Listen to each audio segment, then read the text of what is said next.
ਦਰਸ਼ਕੋ break ਤੋਂ ਬਾਅਦ ਤੁਹਾਡਾ ਸਭ ਦਾ ਭਰਪੂਰ ਸਵਾਗਤ ਹੈ। ਸੋ ਹੁਣ ਆਪਾਂ ਦੂਸਰੇ ਸੈਗਮੈਂਟ ਦੇ ਵਿੱਚ ਪਹੁੰਚ ਚੁੱਕੇ ਹਾਂ। ਇਸ ਦੇ ਵਿੱਚ ਆਪਾਂ ਗੱਲਬਾਤ ਕਰਨ ਜਾ ਰਹੇ ਹਾਂ ਚੀਨ ਤੇ ਭਾਰਤ ਦੇ ਹਵਾਲੇ ਨਾਲ, ਔਰ ਜਿਸ ਤਰ੍ਹਾਂ ਕਿ ਚੀਨ ਭਾਰਤ ਨੂੰ ਬੜੇ ਹੀ ਸਖਤ ਸ਼ਬਦਾਂ ਵਿੱਚ ਕਹਿ ਰਿਹਾ ਹੈ ਕਿ ਉਹ ਬਾਰਡਰ ਦੇ ਉੱਪਰ ਜੋ ਸ਼ਰਾਰਤ ਕਰ ਰਿਹਾ ਹੈ ਉਸ ਨੂੰ ਬੰਦ ਕਰੇ ਔਰ ਜਿਹੜੇ ਹਾਲਾਤ ਨੇ ਉਸ ਨੂੰ ਨਾਰਮਲ ਬਣਾਏ। ਸੋ ਜਿਸ ਤਰ੍ਹਾਂ ਕਿ ਚੀਨ ਭਾਰਤ ਸੀਮਾ ਵਿਵਾਦ ਕਿੱਥੇ ਖੜਾ ਹੈ, ਇਸ ਬਾਰੇ ਆਪਾਂ ਗੱਲਬਾਤ ਕਰਨ ਜਾ ਰਹੇ ਹਾਂ। ਸੋ ਅਸੀਂ ਚਾਹਾਂਗੇ ਕਿ ਤੁਸੀਂ ਨਾਲ ਇਸੇ ਤਰ੍ਹਾਂ ਬਣੇ ਰਹਿਣਾ। ਦੇਖਣ ਸੁਣਨ ਲਈ ਤੁਹਾਡਾ ਸਭ ਦਾ बहुत बहुत शुक्रिया जी। राज साहब की कहना चाहोगे इस मुद्दे बारे?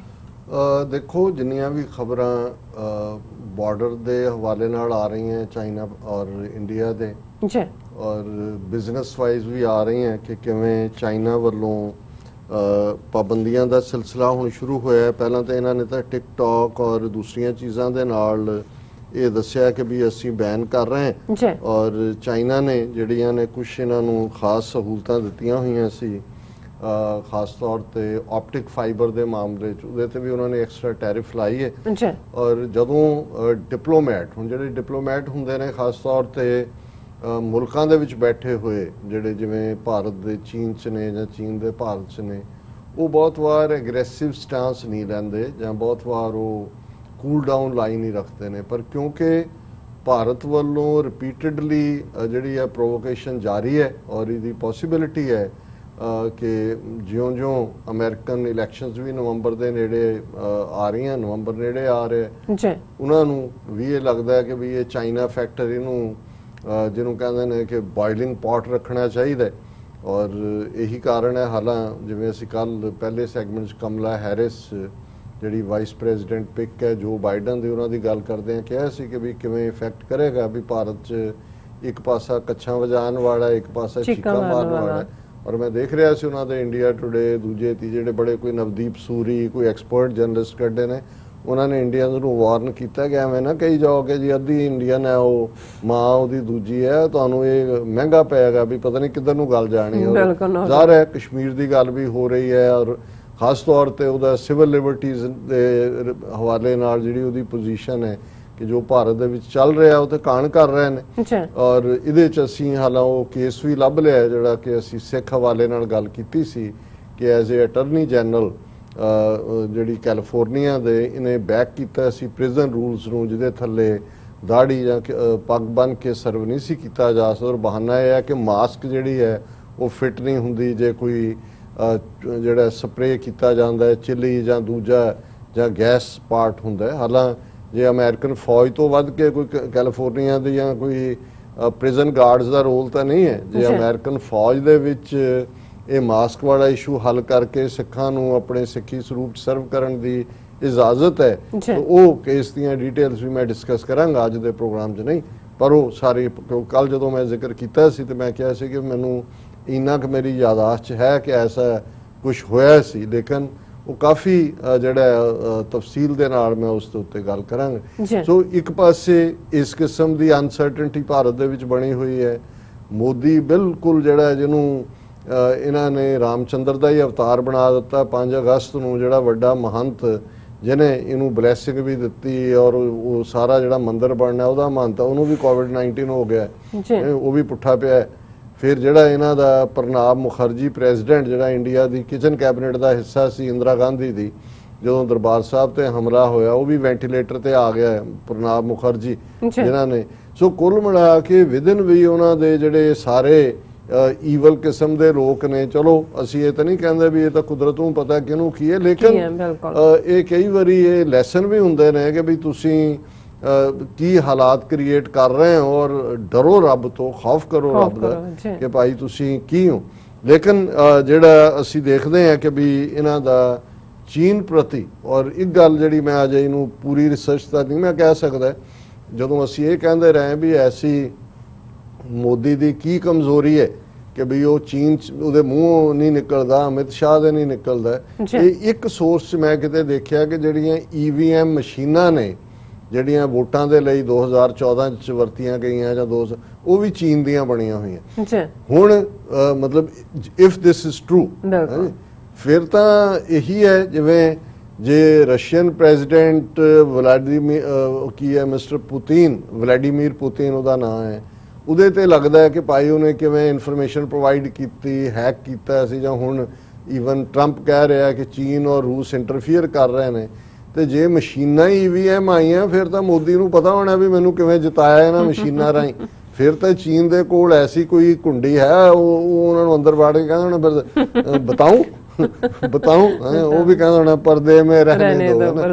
ਸੋ ਹੁਣ ਕੁੱਲ ਮਿਲਾ ਕੇ ਜਿਹੜਾ ਉਹਨਾਂ ਦੀ ਸਿਚੁਏਸ਼ਨ ਇਹ ਬਣੀ ਹੋਈ ਹੈ। ਪਰ ਇੱਕ ਤੁਸੀਂ ਜਿਹਨੂੰ ਫੋਕੀ ਤੜ ਜਿਹੀ ਰੱਖਦੇ ਹੁੰਦੇ ਹੋ ਆਪਣੇ ਲੋਕਾਂ ਨੂੰ ਦੱਸਣ ਲਈ, ਔਰ ਦੂਸਰਾ ਔਰ ਤੁਸੀਂ ਇਹ ਵੀ ਦੇਖਿਆ ਵੀ ਕਿਵੇਂ ਇਹਨਾਂ ਨੇ ਫੇਕ ਇੰਡੀਆ ਟੂਡੇ ਦੇ ਥੱਲੇ 1200 ਵੋਟਰਾਂ ਨੂੰ ਉਹਨਾਂ ਨੇ ਸਰਵੇ ਕੀਤਾ, ਔਰ ਸਾਰੇ ਮੀਡੀਆ ਨੇ ਘੁਮਾਇਆ ਕਿ ਜੀ ਹੁਣ 79% ਮੋਦੀ ਦੀ ਹਮਾਇਤ ਕਰ ਰਹੇ ਨੇ ਭਾਰਤ ਦੇ ਵਿੱਚ। ਸੋ ਉਹ ਫਰਾਡ ਜਿਹੜਾ ਕਿਸਮ ਦਾ ਪ੍ਰੋਪੇਗੈਂਡਾ ਹੈ ਉਹ ਚੱਲ ਰਿਹਾ ਹੈ ਉਹਨਾਂ ਦਾ। ਲੇਕਿਨ ਜਿਹੜਾ ਇੱਕ ਖਬਰ ਇਸ ਹਵਾਲੇ ਨਾਲ ਸੀ ਵੀ ਭਾਰਤ ਨੇ ਜਦੋਂ ਪਿਛਲੇ ਦਿਨਾਂ 'ਚ ਕਿਹਾ, Indian source said that confrontation in the west sector of China-India boundary will last for longer time. What is your comment? ਹੁਣ ਇਹ ਭਾਰਤੀ ਸਪੋਕਸਮੈਨ ਨੇ ਕਿਹਾ ਜੀ ਕਿ ਇੱਥੇ ਲੰਬਾ ਵਕਤ ਵਿੰਟਰ ਲਈ ਤਾਂ ਉਹਨਾਂ ਨੇ ਤਿਆਰੀ ਕੀਤੀ ਹੋਈ ਹੈ, ਇਹ ਲੰਬਾ ਵਕਤ ਚੱਲੇਗੀ। ਔਰ ਇਹ ਜਿਹੜਾ ਦਿੱਲੀ ਦੀ ਚਾਈਨੀਜ਼ ਐਮਬੈਸੀ ਹੈ ਉਹਨਾਂ ਦੇ ਸਪੋਕਸਪਰਸਨ ਨੇ ਮਿਸਟਰ ਜੀ ਰੋਂਗ, ਉਹਨਾਂ ਨੂੰ ਇਹ ਸਵਾਲ ਪੁੱਛਿਆ ਜਾਂਦਾ ਹੈ ਕਿ ਭਾਈ ਭਾਰਤ ਦੇ ਸਪੋਕਸਮੈਨ ਨੇ ਇਹ ਕਿਹਾ, ਉਹਦਾ ਜਵਾਬ ਉਹਨੇ ਬੜਾ ਬੈਲੈਂਸਡ ਹੈ। ਹਾਲਾਂ ਬੈਲੈਂਸਡ ਦੇ ਵਿੱਚ ਵੀ ਤੁਸੀਂ ਐਗਰੈਸ਼ਨ ਦੇਖ ਸਕਦੇ ਹੋ। ਉਹਦੇ ਵਿੱਚ ਉਹਨਾਂ ਨੇ ਕਿਹਾ China and India have been maintaining close communication through military and diplomatic channels, ਕਿ ਦੋਨੋਂ ਹੀ ਅਸੀਂ ਚੈਨਲ ਖੋਲੇ ਹੋਏ ਨੇ, ਡਿਪਲੋਮੇਸੀ ਵੀ ਔਰ ਮਿਲਟਰੀ ਵੀ। At present the overall situation at China-India boundary is getting stable and de-escalated। ਜਦੋਂ ਭਾਰਤ ਡਿਨਾਈ ਕਰ ਉਹ ਕਹਿ ਰਿਹਾ ਜੀ ਸਟੇਬਲ ਹੈ, de-escalation ਹੈ। It is hoped, ਹੁਣ ਇਹ ਹੈ ਉਹਨਾਂ ਦੀ warning, it is hoped that Indian side can meet the Chinese side halfway। ਮਤਲਬ ਇਹ ਹੈ ਕਿ ਜੇ ਅਸੀਂ ਇੱਕ ਕਦਮ ਤੁਹਾਡੇ ਵੱਲ ਅੱਗੇ ਆਉਂਦੇ ਆ, ਤੁਸੀਂ ਵੀ ਇੱਕ ਕਦਮ ਅੱਗੇ ਆਓ। ਐਵੇਂ ਫੋਕੀ ਤੜ ਜਿਹੀ ਨਾ ਮਾਰੋ ਕਿ ਭਾਈ ਅਲਟੀਮੇਟਲੀ ਇਹੀ ਹੁੰਦਾ ਹੈ ਜਦੋਂ ਤੁਸੀਂ ਕਿਸੇ ਸਿਚੁਏਸ਼ਨ ਨੂੰ ਜਿਹੜੀ ਪਖੀ ਹੋਏ ਮਗੀ ਹੋਏ ਉਹਨੂੰ ਸ਼ਾਂਤ ਕਰਨਾ ਹੁੰਦਾ ਹੈ। ਉਹਨੇ ਕਿਹਾ ਕਿ ਵੀ it is hoped that Indian side can meet the Chinese side halfway, refrain from any actions that will complicate the border situation। ਇਹ ਹੈ veiled warning ਕਿ ਉਸ ਹਾਲਾਤ ਤੋਂ ਬਚੋ ਜਿਹੜਾ ਸਿਚੁਏਸ਼ਨ ਨੂੰ ਕੰਪਲਿਕੇਟ ਕਰੇ। ਉਹਨੇ ਕੰਪਲਿਕੇਟ ਕੀ ਹੈ ਕਿ ਭਾਈ ਅੱਗੇ ਤੁਸੀਂ 20 ਮਰਵਾਏ ਨੇ, ਥਾਂ ਵੀ ਗਵਾਈ ਹੈ, ਤੇ ਇਦਾਂ ਦੀ ਕੋਈ ਦਿਲਵਦੀ ਨਾ ਕਰ ਬੈਠਿਓ, ਇਹਨੂੰ ਕਰੋ and create favourable conditions for maintaining peace and stability in the border areas and healthy development of bilateral relations। ਕਿ ਜਿਹੜੇ ਦੁਵੱਲੇ ਸਬੰਧ ਨੇ ਜੇ ਇਹਨਾਂ ਨੂੰ ਤੁਸੀਂ ਚੰਗੇ ਰੱਖਣਾ ਚਾਹੁੰਦੇ ਹੋ ਫਿਰ ਕੋਈ ਕੰਪਲਿਕੇਸ਼ਨ ਵਾਲੀ ਗੱਲ ਨਾ ਕਰੋ ਔਰ ਹਾਫਵੇ ਆ ਕੇ ਮਿਲੋ, ਨਹੀਂ ਤੇ ਤਾਂ ਤੁਹਾਨੂੰ ਉਹ ਚੀਨੀਆਂ ਨੇ ਦੱਸਿਆ ਹੀ ਹੋਇਆ। ਫਿਰ ਉਹ ਵੇੜਾ ਯਾਦ ਕਰ ਕਿਹੜਾ ਉਹ 15-16 ਜੂਨ ਦੀ ਰਾਤ ਦਾ। ਔਰ ਹਾਂ ਜਿਹੜੀ ਮੈਂ ਪਹਿਲੇ ਚ ਗੱਲ ਕੀਤੀ ਹੈ ਵੀ ਇਹ ਵੀ ਇਹਨਾਂ ਦੀ ਖਬਰ ਹੈ, China ਐਕਸਟੈਂਡਸ anti-dumping duties on optical fibers from India. The decision came after they evaluated the possible damage to Chinese industry if anti-dumping measures are terminated। ਹੁਣ ਇਹ optic fiber ਭਾਰਤ ਐਕਸਪੋਰਟ ਕਰਦਾ ਹੈ ਚਾਈਨਾ ਨੂੰ, ਔਰ ਇੱਕ ਕ੍ਰੂਸ਼ਲ ਕਈ ਥਾਂ ਤੇ ਇੱਥੇ ਵੀ, ਵੈਸੇ ਅਮਰੀਕਾ 'ਚ ਕੈਲੀਫੋਰਨੀਆ 'ਚ ਨੇ ਡਾਕਟਰ ਨਰਿੰਦਰ ਸਿੰਘ ਕਪਾਨੀ ਜਿਹਨਾਂ ਨੂੰ ਫਾਦਰ ਆਫ ਆਪਟਿਕ ਫਾਈਬਰਸ ਕਿਹਾ ਜਾਂਦਾ ਹੈ। ਔਰ ਇਹ ਬਹੁਤ ਸਾਰੇ ਉਸ ਪੀਰੀਅਡ ਦੇ ਸਾਇੰਟਿਸਟ ਦਾ ਵੀ ਕਹਿਣਾ ਹੈ ਕਿ doctor Kapany Nobel prize deserve ਕਰਦੇ ਸੀ, ਬਟ ਉਹ ਜਿਸ ਕੰਪਨੀ ਦੇ ਨਾਲ ਮਿਲ ਕੇ ਉਹ ਕ੍ਰੈਡਿਟ ਉਹਨੂੰ ਦੇ ਦਿੱਤਾ, ਲੇਕਿਨ he made millions out of this. ਇਸ ਵੇਲੇ ਵੀ ਬਹੁਤ ਵੱਡੇ ਅਮੀਰ ਆਦਮੀ ਨੇ ਇਸ ਮਾਮਲੇ 'ਚ।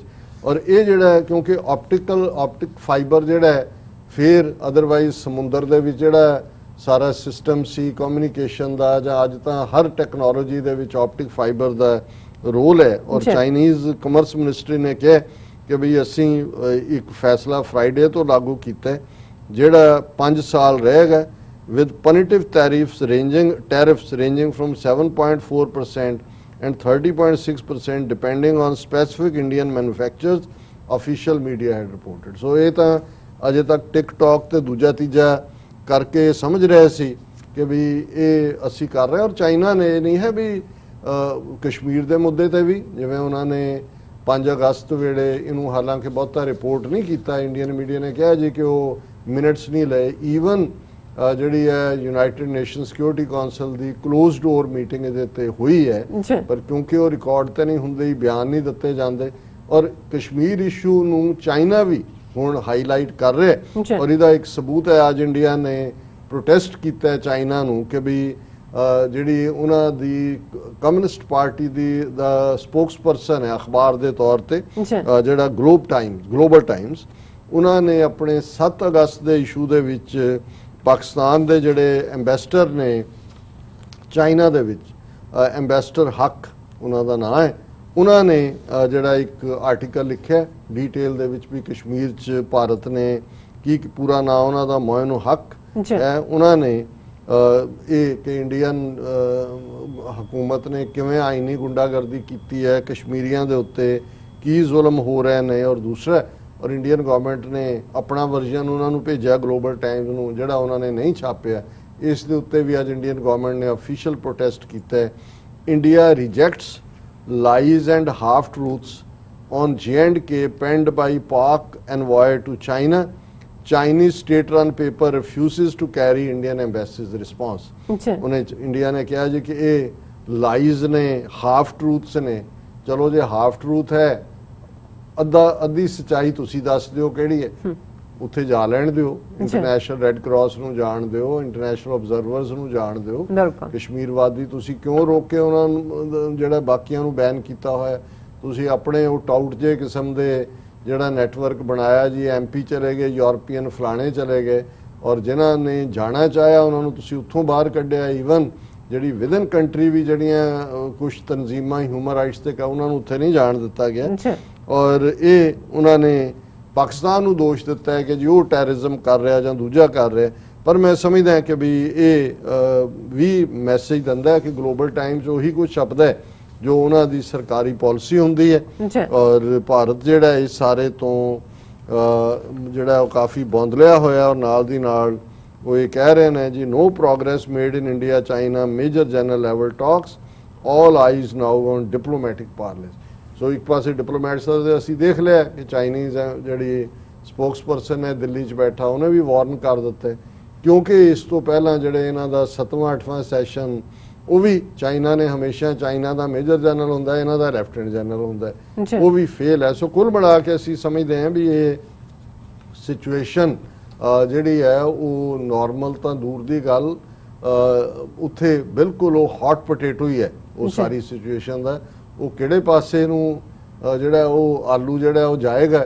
ਲੇਕਿਨ ਇਸ 'ਚ ਕੋਈ ਸ਼ੱਕ ਨਹੀਂ ਹੈ ਕਿ ਹਾਲ ਦੀ ਘੜੀ ਇੰਡੀਆ ਉਹ ਅਮਰੀਕਾ ਵੱਲ ਦੇਖ ਰਿਹਾ, ਔਰ ਇਹ ਜਿਹੜਾ ਕਮਲਾ ਹੈਰਿਸ ਵਾਲਾ ਫੈਕਟਰ ਹੈ ਇਹਨਾਂ ਨੇ ਇਹਨਾਂ ਨੂੰ ਹੋਰ ਫਿਕਰ ਦੇ ਵਿੱਚ ਪਾ ਦਿੱਤਾ ਹੈ ਕਿ ਵੀ ਕਿਉਂਕਿ ਜਦੋਂ ਮੋਦੀ ਨੇ ਅਬ ਕੀ ਬਾਰ ਟਰੰਪ ਸਰਕਾਰ ਦਾ ਨਾਰਾ ਹਿਊਸਟਨ ਦੇ ਵਿੱਚ ਲਵਾਇਆ ਤਾਂ ਉਹਨਾਂ ਨੂੰ ਸੀ ਕਿ ਵੀ ਟਰੰਪ ਤਾਂ ਸੈਕੰਡ ਟਰਮ ਵੀ ਉਹਦੀ ਹੈ, ਤੇ ਮੋਦੀ ਨੂੰ ਲੱਗਦਾ ਸੀ ਕਿ ਭਾਈ ਹੁਣ ਸਾਡਾ ਯਾਰ ਬੈਠਾ ਹੈ ਡੀਸੀ ਦੇ ਵਿੱਚ, ਕੋਈ ਪਰਵਾਹ ਹੀ ਨਹੀਂ ਹੈ, ਔਰ ਉਸ ਕਿਸਮ ਦਾ ਸੀ। ਪਰ ਉਹ ਜਿਹੜਾ ਕੀ ਉਹ ਕਹਿੰਦੇ ਨੇ ਕਿ ਭਾਈ ਜਦੋਂ ਕੋਈ ਹਾਲਾਤ ਬਦਲਦੇ ਨੇ, ਰੱਬ ਨੇ ਕਿਵੇਂ ਕਿਸ ਨੂੰ ਕਿੱਥੇ ਸੁੱਟ ਦੇਣਾ। ਕੋਵਿਡ-19 ਆਇਆ, ਉਹਦੇ 'ਚ ਟਰੰਪ ਵੀ ਐਕਸਪੋਜ਼ ਹੋਇਆ ਔਰ ਮੋਦੀ ਵੀ ਹੋਇਆ। ਜ਼ਾਹਰ ਹੈ ਹੁਣ ਪਿਛਲੇ 24 ਘੰਟੇ 'ਚ ਅਮਰੀਕਾ 'ਚ 1500 ਬੰਦਾ ਮਰਿਆ ਕੋਵਿਡ-19 ਦੇ ਨਾਲ, ਔਰ ਇੰਡੀਆ ਦੇ ਵਿੱਚ ਇਸ ਕਿਸਮ ਦਾ ਪੈਂਡੇਮਿਕ ਬਣਿਆ ਹੋਇਆ। ਮੈਂ ਗਿਣਾਈ ਦਿੱਤੇ ਨੇ, ਮੰਤ ਵੀ ਡਿੱਗ ਪਿਆ ਥੱਲੇ, ਜਿਹੜਾ ਜੈ ਸ਼੍ਰੀ ਰਾਮ ਕਰਵਾ ਰਿਹਾ ਸੀ ਪੱਥਰ ਰਖਾ ਕੇ, ਪ੍ਰਣਾਬ ਮੁਖਰਜੀ ਤਾਂ ਹੈ ਹੀ, ਔਰ ਹੋਰ ਵੀ ਕਈ ਕੁਛ ਐਸਾ ਚੱਲ ਰਿਹਾ ਵੀ ਸਭ ਲੁਕ ਰਹੇ ਨੇ। ਹੁਣ ਇਸ ਸਾਰੇ 'ਚ ਇਹ ਜਿਹੜਾ ਕਿਸੇ ਨੇ ਨਹੀਂ ਸੀ ਇਮੈਜਿਨ ਕੀਤਾ ਕਿ ਭਾਈ ਕਦੇ ਇਸ ਤਰ੍ਹਾਂ ਵੀ ਲੈਣੇ ਦੇ ਦੇਣੇ ਪੈ ਸਕਦੇ ਨੇ। ਲੇਕਿਨ ਚੀਨ ਨੇ ਇਹਨੂੰ ਕੰਟਰੋਲ ਵੀ ਕੀਤਾ, ਔਰ ਜਿੱਥੇ ਤੁਸੀਂ ਲੀਡਰਸ਼ਿਪ ਦੇਖਦੇ ਹੋ, ਨਿਊਜ਼ੀਲੈਂਡ ਉਹਨਾਂ ਦੀ ਉਹ ਬੀਬੀ, ਉਹਨੇ ਇਸ ਮਜ਼ਬੂਤੀ ਨਾਲ ਹੈਂਡਲ ਕੀਤਾ ਹੈ। ਔਰ ਮਿਡਨਾਈਟ ਉਹਨੇ ਪ੍ਰੈਸ ਕਾਨਫਰੰਸ ਪਰਸੋਂ ਕੀਤੀ, ਕਿਉਂਕਿ 4 ਕੇਸ ਨਿਊਜ਼ੀਲੈਂਡ, ਸਾਰੇ ਦੇਸ਼ ਨੂੰ ਵਕਤ ਪਿਆ, ਔਰ ਇੱਥੇ ਮਿਲੀਅਨਸ ਕ੍ਰਾਸ ਕਰ ਗਿਆ। ਡੈਥਸ ਵੀ ਜਿਹੜੀਆਂ ਨੇ ਤੀਸਰੇ ਚੌਥੇ ਨੰਬਰ ਤੇ ਇੰਡੀਆ ਚਲਾ ਗਿਆ, और वो कह रहे हैं कि हम जीतेंगे, हम जीत रहे हैं, कोविड-19 को भारत हराएगा। ਉਹ ਤੁਸੀਂ ਇੰਨੇ ਲੋਕ ਮਰਵਾ ਕੇ ਇੰਨੇ ਮਿਲੀਅਨਸ ਔਰ ਤੁਸੀਂ ਝੂਠ ਬੋਲਣ ਦਾ ਕਰ ਰਹੇ ਹੋ। ਲੇਕਿਨ ਚੀਨ ਜਿਹੜਾ ਉਹ ਸਿਰ ਤੇ ਬੈਠਾ ਹੈ ਖੁੰਡਾ ਲੈ ਕੇ, ਔਰ ਉਹਨੂੰ ਕਹਿ ਰਿਹਾ ਕਿ ਭਾਈ अब सोच लो नहीं तो ਨਹੀਂ ਤਾਂ ਜੀ ਡਾਕਟਰ ਸਾਹਿਬ ਤੁਹਾਡਾ ਬਹੁਤ ਬਹੁਤ ਸ਼ੁਕਰੀਆ। ਸੋ ਹੱਥ ਲੈਣਾ ਬ੍ਰੇਕ। ਵਿਊਅਰਸ ਤੁਸੀਂ ਕਿਤੇ ਨਹੀਂ ਜਾਣਾ, ਮਿਲਦੇ ਹਾਂ ਆਫਟਰ ਦਿਸ ਸ਼ਾਰਟ ਬ੍ਰੇਕ।